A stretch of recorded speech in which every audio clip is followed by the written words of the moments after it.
হজে যাওয়ার একদিন আগে ওনার মা অসুস্থ হয়ে গেছে, উনি ছাড়া সেবা করার আর কেউ নেই।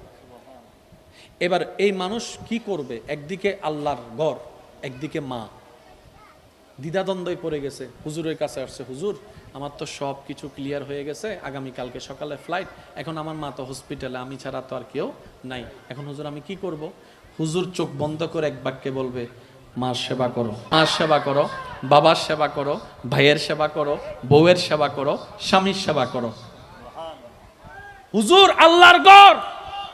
তখন হুজুর বলবে, এটাই তো বুঝার বাকি, এটাই তো বুঝতে হবে। রব বলে যে আমি এমন দয়াবান, তোর অবস্থা তোর বউয়ে না বুঝলো আমি বুঝতে পারবো, তোর মা না মানলো আমি মেনে নিব, আমার হজটা আমি ছেড়ে দিলাম, যা তোকে মাফ করে দিলাম, তোর মা তোর মাফ করবে না, তোর মা সেবা কর, তোর জামাই সেবা কর, তোর বউয়ের সেবা কর, কারণ আমি রবের পক্ষ থেকে ছাড় আছে, মানুষ তোকে ছাড় দিবে না।